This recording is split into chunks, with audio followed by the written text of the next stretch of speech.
नमस्कार दोस्तों, एक बार और आपका बहुत बहुत स्वागत है हमारे इस चैनल में। जैसा कि आपने देखा कि प्री बोर्ड परीक्षा 2022 की मध्य प्रदेश में स्टार्ट हो चुकी हैं, तो हम आपके लिए कक्षा 12वीं के विषय इतिहास के लिए लेकर के आए हुए हैं, ताकि आपको अधिकतम अंक जो 80 नंबर के आपको इतिहास पूछी जानी है, तो इतिहास आप में आपको 80 में से कहीं ना कहीं 80 नंबर ही मिल सके या 1 या 2 नंबर ही कटने की संभावना हो।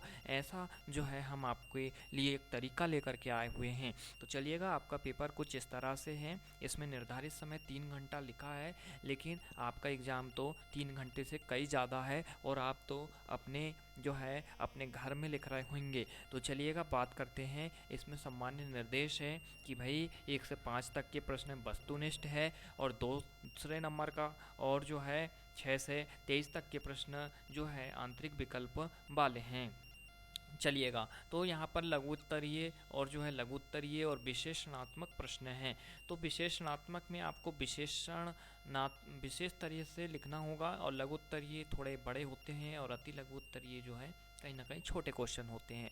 तो 2 नंबर, 3 नंबर और 4 नंबर के आपके दिए गए हैं। तो नंबर के अनुसार इसमें 30 शब्द की सीमा दी गई है कि आपको लगभग 25 से 35 शब्द में, या कहें 25 से 30 शब्द में 2 नंबर वाले क्वेश्चन आपको लिखना है। कहने का मतलब है 2 ढाई लाइन में आपको इसे लिखना है। 3 नंबर वाले क्वेश्चन को आपको कहीं ना कहीं 60-70 शब्द लिखना है, मतलब कि कहीं ना कहीं 5-6 लाइन आपको लिखना है। और जो है 4 नंबर वाले क्वेश्चन में कहीं ना कहीं आपको 1 से 2 पेज लिखने होंगे। तो कहीं ना कहीं 120 शब्द आपके होने चाहिए। चलिएगा, मानचित्र आधारित प्रश्न भी यहाँ पर है। तो मानचित्र आधारित प्रश्न बहुत ही आसान और बहुत ही अच्छे होते हैं। इसमें कहीं भी आपके नंबर कटने के चांस नहीं होते हैं। कभी भी यदि मानचित्र आधारित तो या कोई ऐसे क्वेश्चन आते हैं, तो आप बिल्कुल कीजिएगा। बहुत आसान होते हैं और बहुत अच्छे नंबर इससे मिलते हैं।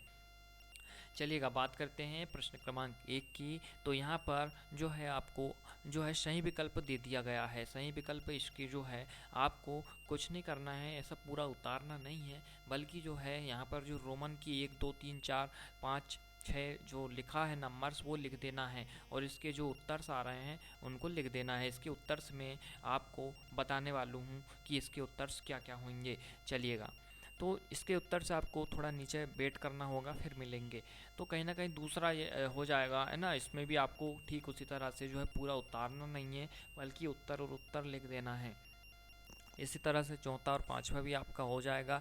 अब बात करते हैं 6वें नंबर के क्वेश्चन से। तो यहाँ पे 2-3 लाइन का आपको देना है। इसमें जो आसान लेवल का है वो आप कर सकते हैं। बात करते हैं मौर्यकालीन इतिहास के प्रमुख स्रोत की बात की जा रही है, तो आप प्रमुख स्रोत के बारे में लिख सकते हैं। बहुत ही आसान क्वेश्चन है। साथ ही साथ में इतिहास लेखन में अभिलेखों का महत्व पूछा है, तो आप इसे जो है लिखना थोड़ा इग्नोर कीजिएगा। फर्स्ट वाला क्वेश्चन कीजिएगा, अच्छा, और अच्छे नंबर इसमें मिल जाएंगे। 7वां है कि सनातन धर्म में पुरुषार्थ के कितने प्रकार का वर्णन किया गया है, तो आप इसे भी लिख सकते हैं, क्योंकि प्रकार आपको बहुत आसान से मिल जाएगा।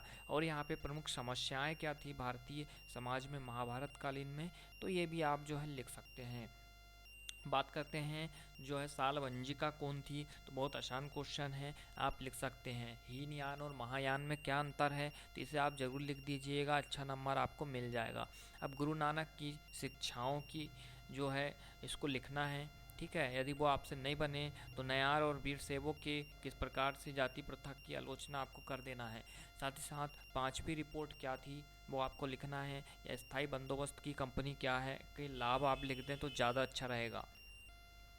यूरोपीय उपनिवेशवादों की जो स्थापना के जो कारण हैं, या तो फिर जो है सार्वजनिक स्थापत्य शैली की विशेषता, इसे आप दोनों लिख सकते हैं। दोनों में अच्छा नंबर मिल जाएगा। रोलेट एक्ट पर आप टिप्पणी लिख सकते हैं, बहुत ही अच्छा इससे नंबर मिल जाएगा। चलिएगा, बात करते हैं।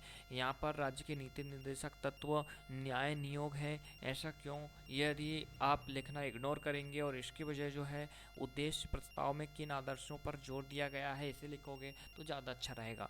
बात करते हैं भारतीय संविधान की विशेषता के प्रकाश डालिए, तो आप डाल सकते हैं, ये तो बहुत ही आसान क्वेश्चन है। साथ ही साथ में बात करते हैं कि उत्तर मौर्य काल के जो विकसित राजस्व की विचारों की चर्चा है, इस पर आप कर सकते हैं। बात करते हैं कि बौद्ध धर्म के 4 आर्य सत्य क्या है, इसके बारे में आप लिख करके वर्णन कर दीजिएगा। 3 नंबर क्वेश्चन में 1 से 1.5 पेज लिख दीजिएगा, जो है बहुत ही अच्छा नंबर आपको मिल जाएगा। साथ ही साथ में जो है जजमानी व्यवस्था, या तो फिर जो है ये ऊपर वाला भी आप कर सकते हैं, दोनों एक से ही है लगभग। कहीं ना कहीं आप जो है 19 नंबर क्वेश्चन और 20 नंबर इस तरह से आपको करना होगा, और लास्ट में जो है आपको मानचित्र दे दिया गया है, इनका मानचित्र में आपको जो है दर्शाना है। तो चलिएगा बात करते हैं इनके आंसर्स की। कुछ इस प्रकार है, पहला क्वेश्चन आप लिखिएगा और जो है साथ ही साथ यहाँ पे क्या लिख दीजिएगा, का की जगह तो ज़्यादा अच्छा रहेगा कि प्रश्न क्रमांक 1 के उत्तर, ठीक है। उसके बाद में जो है फर्स्ट सेकंड थर्ड कुछ इस प्रकार से मत डालिएगा, आप रोमन में आपके एग्ज़ाम में है तो इस तरह से रोमन में लिखिएगा, और जो है और रोमन में डाल करके इसके उत्तर दीजिएगा, है ना। इस तरह से भी यदि आपने लिख दिया है तो कोई बात नहीं, कोई बहुत बड़ा इशू नहीं है ये। चलिएगा बात करते हैं सेकंड क्वेश्चन की।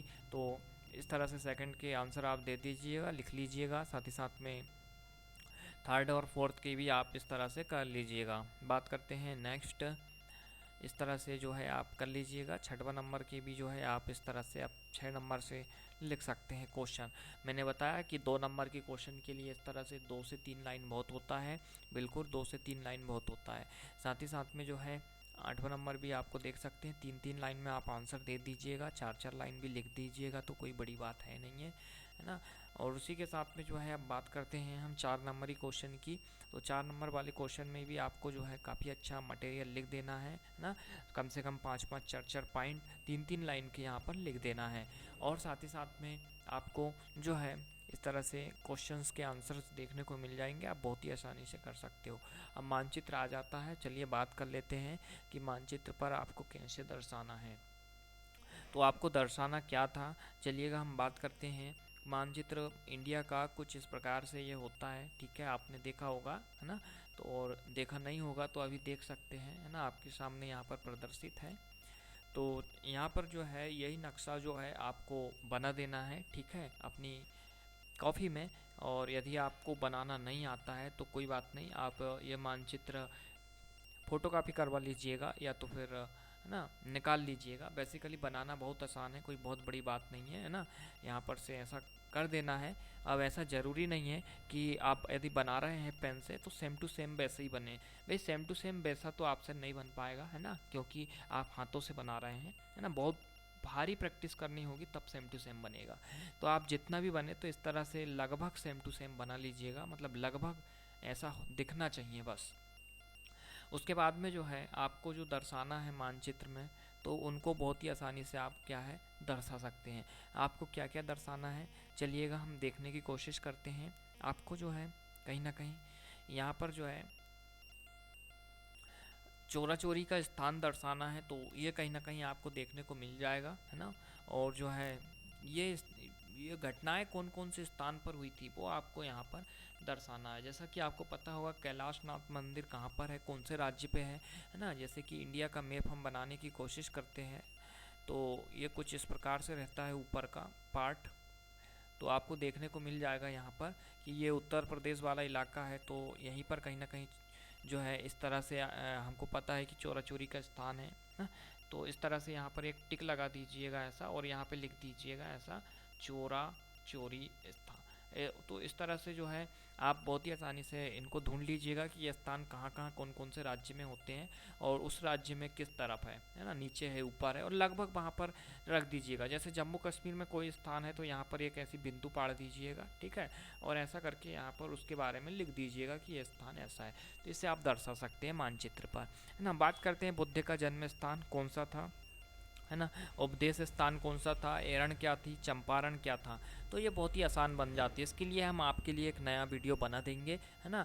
तो आप जो है आप हमारे चैनल में चले जाइएगा और इसे देख लीजिएगा, है ना। और सबसे पहले चैनल को सब्सक्राइब करके वीडियो को लाइक करना बिल्कुल भी मत भूलिएगा, ताकि हम इससे रिलेटेड आपकी डिमांड पर, आपके कमेंट करने पर नए वीडियोस ला सकें। चलिएगा मित्रों, तो फिर मिलते हैं एक नए वीडियो में, जब तक के लिए गुड बाय।